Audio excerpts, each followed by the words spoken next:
YouTube, RetroStarman915, and today I have a special guest, my longtime friend and buddy, Jeremiah Roque from Arc Impulse. And today we're going to be focusing on retro video game music, because when I was a kid in high school, when we met, we hung out and we just listened to video game music. Don't you think? Yeah. Like all the classics, like Final Fantasy and like Chrono Trigger, Secret of Mana, Zelda, Mario.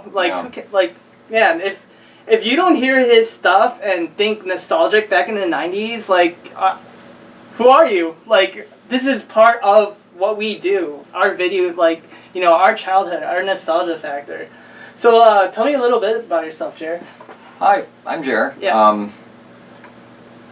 By day, I'm a software engineer. At the night, I sit at the piano and I come up with arrangements of video game music, and I also do that with my band, Arc Impulse, Yeah. which is a synth rock video game music cover band. And we do fun covers of like Kirby, Metroid, Zelda, Mario, Right. or not Mario, not Mario yet, sorry.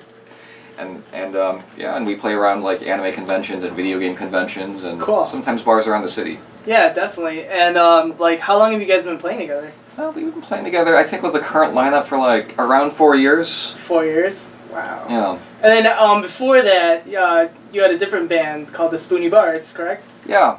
We had another band called the Spoony Bards that we played in the lobbies of lots of anime conventions all throughout the Midwest, like Anime Central and Ohiocon. Great. A few in Indiana. You know, just kind of all over. We even got to fly to LA one time, which was a lot of fun. And who flew you out to LA? Was it the con themselves? It was the con. Yes, that was for Anime Los Angeles, actually. Really friendly con. Gotcha. And you know, video game music is such a big part of the aesthetics and the way you experience the game that many people, like when they hear like Super Mario, you know, the all-time great Zelda, you know, you really can like hone in and focus on like what's going on and the characters. Yeah, the thing about the old game music is that so there wasn't a lot going on. Sure. Like with the soundtrack of a game back in the day, and the programmers had limited space to work with on cartridges. So what they had to do is that they knew that they had to make a song that would repeat over and over and over again. Right, you pretty much didn't have as much space in old school cartridges, and you were very limited in what you could do. Yeah, so the composers knew that they had to make something that the gamer wouldn't get sick of, essentially. Right. Yeah. So it had to be, you know, really, it would have to fit the mood. It would have to be catchy.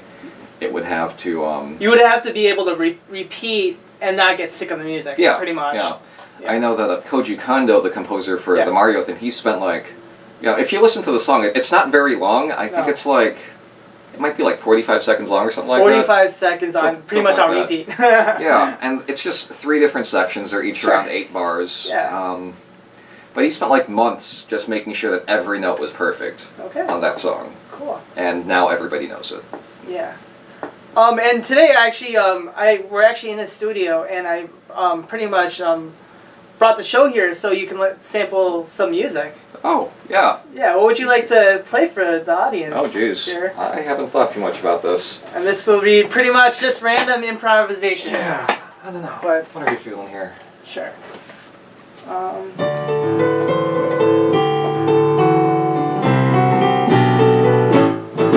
Can anyone guess this song?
myself, it was that song that pretty much lightened the mood for you in the beginning of Chrono Trigger, and you were pretty much having so much fun playing the Millennial Fair games, and like that background music just pretty much in essence gave you that sense where you're like, oh, we're gonna be really lighthearted before the start of the game. Oh, yeah. The game starts with Chrono's mom waking him up. Sure. And it's this really peaceful morning in some small town in the middle of nowhere. Yeah. And everybody's like, let's go to the festival. So the festival has to be really fun. Right, exactly. Which that song is. Yeah, and then pretty much you're playing all these mini games, and you're just having so much fun in the beginning that like it launches you into the story right after that. So you're pretty much set in the game, and then you're just like really focused on what you're going to be doing next. Anything else like you wanna? Yeah. What do you think? Well. So if you want to catch more of my music, and especially my band's music, sure. We've got a website at www.arc-impulse.com, and you can check out our album there. Actually, it's I think it's like 10 songs. Pretty sure it's 10 songs. They're gonna kill me for not knowing exactly how many tracks are on the album. But yeah, no, it's got covers of like Metroid, Punch-Out, Xenogears, Space Harrier. And Zelda, I use Punch-Out for the intro to the video, so you'll be able to enjoy that. And also, I'll be posting a link down below to their page and their album page as well. So I'll be posting that on every video. Cool, so you guys get that. Yeah. And also, we've got a show coming up in Grand Rapids this Saturday. It's at a place called the Pyramid Scheme. Gotcha. The event is called Great Bit Live. And what date is that? So because the video Saturday, July 1st. July 1st. Wow, we're in July already. If July 1st isn't a Saturday, it's whatever Saturday is at the end of this week in 2017. Right, because I believe July 1st is on a Monday this year, and no, you're right. July 4th is on a Tuesday this year. So you're right. Yeah. Okay. July 1st is on Saturday, folks. Yeah, and there are a few other bands playing actually. Okay. There's Playing with Power, which is drums, bass, and 2 guitarists. Sure. I think. Sure. And they do they play like straight up the parts literally from Nintendo in a lot of ways. Cool. They do a little bit of their own spin on it, but it's really, really good. Definitely. They're a really fun band. They're super tight performance-wise. And then there's also, these guys are actually big YouTube stars. The Super Guitar Brothers. Wow. Sam and Steve, they're 2 really nice guys. Their most recent album was called Nice. Nice. Actually. And it's a guitar duo. It's got Sam on a classical guitar with nylon strings. Right. And Steve on a steel string acoustic guitar. And they just do guitar duets of Zelda, Metroid, Star Fox, and a lot more. And they're really, really fun. Cool. There's actually, for those of you who are really into video game music, there's a really, really large number of bands all throughout the world that cover it and perform it in lots of different styles. You know, my band, Arc Impulse, does a lot of synth rock type stuff. There are other bands out there like the One Ups down in Arkansas, which are a bit of more of a funk band, I think. Funk or jazz fusion, depending on which album you're listening to. And there's also a band on the West Coast called the Super Soul Brothers, which is like high energy, almost jazz fusion. Yeah. Yeah, it's really fun. They've got like an amazing sax player, an amazing keyboardist. Cool. And if you like following all that stuff, you know, there's a... And I know I definitely am. This stuff is just awesome. Yeah, there's a festival every year on the East Coast called MagFest, where, you know, they'll fly out, or they'll get a whole bunch of video game music bands, and... Are you going again this year? I hope so. Okay. I don't know yet. But yeah, and it's like concerts all day and night long. Yeah. Which is super cool. Which is awesome. What were some of your influences growing up? Geez, my influences are kind of all over the place. I mean, on the classical side, there's Beethoven and Chopin. Sure. John Williams, even, to some extent. Then on the video game music side, there's Yasunori Mitsuda, who composed the music for Chrono Trigger, Xenogears, and Chrono Cross, and a lot more, but those are the 3 that he's really known for. And, like, you know, that those 3 games were just amazing, all around. There's Nobuo Uematsu, the composer of the Final Fantasy series. Yep. Koji Kondo, who composed the music for Mario, as well as the first few Zelda games, actually. Right. 1, 2, 3, and I believe Ocarina as well. Okay. I think those are the big ones. Gotcha. And then there's also a bit of Ben Folds in there. Oh yes. And then I've been listening to a lot of Dave Brubeck lately. He's really cool. Okay. Yeah. Cool. Cool. Let's see. What's the? I heard there was a second gig. What's the next gig after that? Oh yeah. I believe it's 1 + I think it's the 8th of July. We're playing Okay. it. My band is playing at Anime Midwest, which Sure. is a convention. It's an anime convention down in Rosemont, Illinois. It's at the Hyatt Regency O'Hare, Yeah. right by the Cumberland Blue Line stop. Okay. And we're playing there on the Saturday. And there are a few other bands there. Night of the Round, which is a Final Fantasy themed metal band. Awesome. And they're actually from Northwest Indiana, right over the border. Yeah. It's made up of Justin Taylor, Justin Wilbanks, Adam Payne, and Kevin Bauman, and they put on a great show to watch. They're really, really cool and nice guys. And are they going to be at Anime Midwest? Yes, they are also at Anime Midwest. They've got like a projector going with all the Final Fantasy, That's going to be insane. all the Final Fantasy cutscenes Yeah. and battles and whatnot Oh, while they wow. play to really Yeah. amp up the atmosphere. Yeah. And just their skills on their instruments they're super, super tight. Gotcha. And when we were in high school, me, him, and one of our other friends, Pedro, we really formed a bond around. He knew Pedro since grammar school, but we formed a bond around just RPGs in general. RPGs like the classics, any of the Final Fantasies. Suikoden is one of our all-time favorite.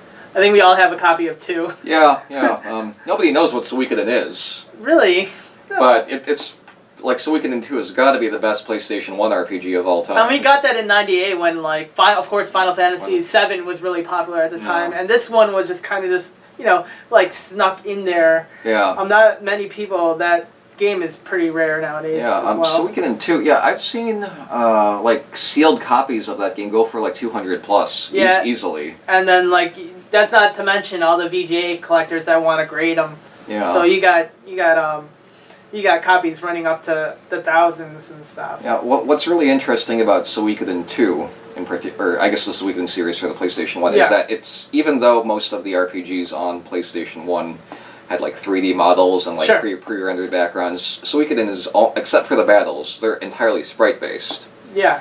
Which is it's kind of like a nice in-between between the Super Nintendo sprites and then the PlayStation technology. And that's what was so much fun with between Super Nintendo and PlayStation. Most Super Nintendo fans did not go to the N64. They went straight to PlayStation because a lot of us RPG fans were drawn to Sega Saturn and PlayStation 1 because RPGs were so much like the 16-bit graphics back in the day. A fun fact about Suikoden 2. Yeah. So, the Suikoden team, the game that they wanted to make the entire time was Suikoden 2. Right. But they weren't sure if they could actually, make it as good as they wanted to make it. Got it. So they made Suikoden 1. Oh, wow. And Suikoden 1 is basically their test. It's like their demo. So to see if they Suikoden can pull 2 off a should good have been game. really Suikoden 1? Well, technically, not exactly. Okay. It was like... Well, they had an idea for a game. It was the game that they wanted to make first. Wow. And then, but they were like, we don't know if we can make it as good as we want to make it, so let's get our feet wet and see if we can make a good game. And they made Suikoden 1. And as you can see, Suikoden 2 is the best of the series. Yeah. I would have to say. And, it shows that they really thought of 2 first because the story and the characters between 1 and 2, there's a lot of things that carry over into it. So it's like if you have a really good idea for a story, then you can start writing backstory for it. Definitely. George Lucas can't, but, George Lucas can't right now. But they did a really good job of it. Oh man, that's great. So it's awesome to hang out with you, man. No, thank you for showing us your studio basically, and you can see the awesome Ryu poster. This is one of his biggest fighting influences right there. Yeah. That's the man with the plan. And the Hadouken. He's good. I record a lot of music down here. Cool. In addition to my band, I'll participate on huge collaboration albums that are put forth by names like the Materia Collective or Pixel Mixers. Yeah. These are both groups that will just get lots of internet musicians, basically. Sure. A lot of whom are also legitimate musicians. Cool. And they'll just, they'll take like Zelda and they'll do something like.